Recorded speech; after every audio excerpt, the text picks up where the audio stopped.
Now, we're headed east this weekend in Florida, but we got to look back real quick at some history made at Glendale with that win for Jordan Smith and Triumph, which is 1 week shy of 1 year racing in SMX. They get a victory, and let's be honest, they could win the title with Jordan Smith. This is an amazing run for a new brand in this space. It's been so impressive, and I feel like a broken record because they keep forcing me to say this because through their performance. Think about last year, they get on the podium, and I really thought it would take them a long time to be competitive in this class because, let's face it, these OEMs have been working through and developing these 250s for 20 years now, and Triumph in a year has immediately made an impact, and they're in the championship fight. They win the Triple Crown event, and let's not forget, as we head east, Austin Forkner is going to try to one up that, and he's going to try to, I think he has a real opportunity to come out swinging here in Tampa. So all around, this team and this effort, they deserve a round of applause. It's been incredible to watch. And before we totally leave the West in the rear view, they'll be back in a few weeks in Arlington, Texas.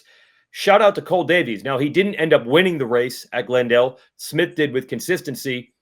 But Davies, the way he won the first two legs of that Triple Crown, the way he's ridden all year, he wasn't even supposed to be pro this year. They originally thought he'd race SMX next. This is incredible, the riding he's putting together. It is, and outside of Jordan Smith, it feels like the 250 West is the SMX Next Graduates program. All of them are finding success out there, and it truly is turning into a multi-way championship. And I know Cole Davies is 15 points out of the lead, but it doesn't feel like anything is out of reach for him. So I think the youth have gone wild a little bit in the West, Jordan notwithstanding, but truly great series out West. And I don't know where it goes from here. Everything I thought that was going to happen has been turned on its head so far out West. We could show you that with the points in 250 West. So Julian Beaumer is still on top. And even that, in a way, was a surprise. If you told someone this going into Anaheim 1 that he'd be the points leader. But he did let some points go there, and that's part of the reason it's so darn close. And by the way, this is the first time in this episode we've even said the name Hayden Deegan, which is kind of a surprise too, because I think most people thought he'd be dominating after 4 races. Yeah, I think he's probably the most confused of everyone because it really felt like he took a step in 2024. He dominated Pro Motocross, dominated the SMX World Championship playoff run for the second year in a row. And then this Monster Energy Supercross leg, it has not gone to plan. And I think he caught a break a little bit with Julian Beaumer's crashes in the first 2 races. Let's be real, because this point lead could be extended even more. So I think he's got some work to do. They've got some things to sort out before we get back to the West in Arlington. One more story that's really cool coming out of Glendale. How about Ken Roczen, this Gold Star family that he hosted? And this is the Kenny that you and I know behind the scenes. He's a great guy, a proud dad, and he shifted into dad mode to help out this family because this is a tragedy to lose a member of your family as a member of the armed forces. But Kenny and that Progressive X-Star Suzuki team doing all they can to give them a great weekend. Yeah, I think for Ken Roczen, you saw him riding around with Griff on the bike this weekend, and that kid is a superstar in his own right. He was soaking every second of it in, but for them to be able to pay it forward a little bit and show respect to the armed forces, it's I think just another testament to who Ken Roczen and who his family really are. Yeah, tip of the visor to Kenny and his team for doing that. We'll show you what it really looked like behind the scenes and in depth. Watch Race Day Live when we get to Arlington. Put together a whole feature on Kenny and the team hosting that family. It's great stuff. Well, one of the stories definitely to watch heading into Tampa, the rejuvenation of Chase Sexton. He insinuated without directly saying that he'd be much better in Supercross in 25 than 24, his second year with Red Bull KTM. And then he spoke pretty loudly with the win in Anaheim 1. But JT, we've seen Route 1 be misleading at times. He's ridden well at almost every race. He's got 2 victories. Do you need to see any more from Chase Sexton, or were we cemented that he's a whole lot better this year?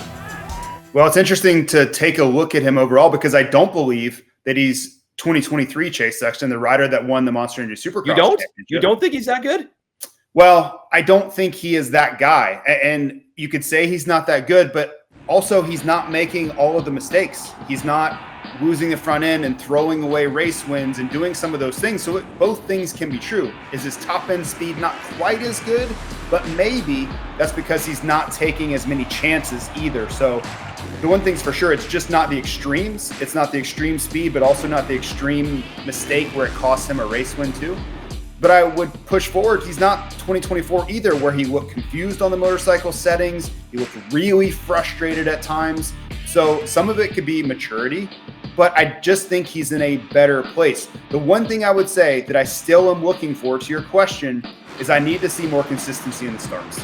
He's not putting himself in a position to win races from the front. And you look at this weekend, he got it done with consistency, not through race wins. That 3-3-2 score, it got him the overall. Great. But I think over the course of 17 rounds, he's going to have to win more races and start from the front to end up being the champion. And the competition is going to come from the 30-plus club, or in the case of Cooper Webb, the nearly 30-plus. So you've got Roczen and Tomac. Okay, it's close. Is Sexton as good as he was in 2023? We're not sure it's close. I understand your argument there, but what's amazing to me is Tomac's about as good as he's ever been, and we are seeing real renaissance signs from Ken Roczen. He's taking chances. He's jumping big jumps. He's getting aggressive and physical on the racetrack. He was even fast in qualifying at Glendale, JT. Tomac and Roczen, this is go ahead, 2015, 16, 17 level. Yeah, this is peak Eli Tomac. And the starts, as he mentioned on the podium, are the only thing holding him back. If he gets out front, I'm not sure there's anybody in the field that can beat him. I haven't seen it so far. I haven't seen anybody that's going to go up past Eli Tomac and be better than him over the course of 21 minutes. So we'll see how that continues. And to your point on Ken Roczen, he has been fantastic. And the only thing you can ask about Ken Roczen is, can he sustain this all the way down the stretch? And I asked Quentin Fowler to look at what does that look like, quantify what that's been down the stretch. And in the second half of the season, after round 9, his average finish drops from a 4 to a 6. And that doesn't sound like a lot, but you can't win a championship in the second half of the season averaging 6th place. It's not going to happen. And that's even counting a 4-point drop off from a 4th, which I would argue you can't win a championship even getting 4th. So that's going to be the ask with Roczen, is can he stay this guy, the guy that he was at round 3, round 4, at round 13 and round 14, does he have that same level of proficiency? If he does, everything's possible. It's just been a very long time since he's been able to do that. Now, still though, Roczen probably better than the early season expectations would have been. It's been the opposite for a few other riders. Aaron Plessinger's had all sorts of bad luck, and then the luck was okay in Glendale. It just wasn't a great result. I've seen a few signs from Malcolm Stewart, but nothing near podium level. Same thing for Justin Barcia. And we don't know week to week. Half of the Jason Anderson races have been podiums, but half of them have been below par. Really hard to understand what we're getting from that group. Yeah, it's been a tough start. And I think all of them are probably just going, let's go east, and everything will sort itself out. I'm sure Justin Barcia's thinking that way. But I think the standout here, the one that I have the most questions about, is Aaron Plessinger. Because when you contrast this season to last season, he was on fire through January last year. And this year has been the extreme opposite. Everything that seemingly could go wrong in January has gone wrong. I think for Malcolm Stewart, it's understandable. He had that huge crash at A1, and he's just been trying to get back there, get back to where he was.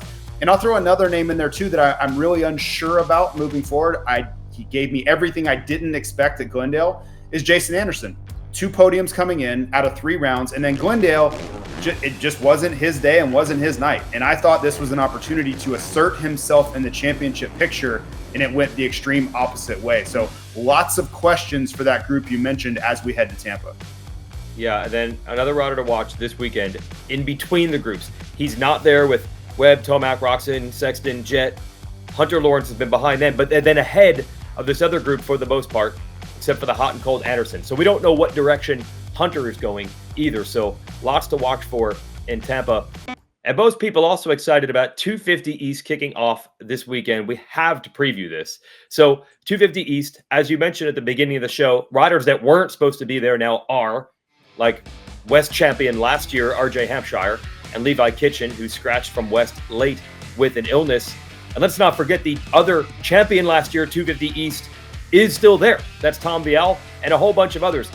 This is wild, this 250 lineup. It's wild, and it's getting wilder by the day. These riders are having a tough time coming into this Tampa round 100%. RJ Hampshire is not back to 100%. He's close, but I think he would tell you first that his form's not all the way there. Chance Hymas has been dealing with recovering from surgery and also battling arm pump a little bit. Cameron McAdoo suffered a late injury. He's not going to be 100% coming into this race as well. And you just go down the line, and rider after rider after rider is battling something. So I don't know, other than like maybe Vial, maybe Forkner. There are a couple guys I haven't heard anything with, so that's a good thing. You want everything to be quiet entering the opener. But it's going to be anybody's series, anybody's race. And if you look at the depth of talent, what more could we ask for? And don't forget, Levi Kitchen, who missed the opener with an illness, he's going to be on this East Coast side as well. So I would be hard pressed to give you any sort of idea who's going to be on the podium, let alone win this race. Now, JT, show us the racetrack that they're going to battle on. Yeah, pretty traditional racetrack. You look at Glendale, that huge Ford. This is much more, I think, what you would expect, the traditional football type stadium. A couple of things to note here, some pretty fast whoops, and we'll see how that plays out. If you remember when we were last in Tampa, they turned into jumpers. Chase Sexton and Cooper Webb both found a rhythm through there until Chase Sexton had a late tip over there. But the rest of the track is pretty straightforward. The only other notable part of it is a right-hand first corner. I think it gets overhyped a little bit as far as a trouble spot, but it's something to watch for. If these guys tangle bars, they're not going to be able to use that right leg, their right foot, because they're going to stick it down to stabilize themselves going into that corner. That will push riders deeper because they're only using their front brake. Sometimes you can see a pile up with a right-hand first turn, but otherwise, great racetrack, should be great for racing. And yeah, we have that sand section too that has all the shades of 2017 Tampa as well. If you want to watch the show, Race Day Live kicks off coverage. That's qualifying Saturday afternoon at 1:30 Eastern, and the racing begins at 7 East, and you can watch it all on Peacock. Hi folks, Lee Diffie from NBC Sports here. If you truly enjoyed what you just watched, you can get more news, interviews, and highlights by subscribing to the Motorsports on NBC YouTube page. You can get it all, so go for it.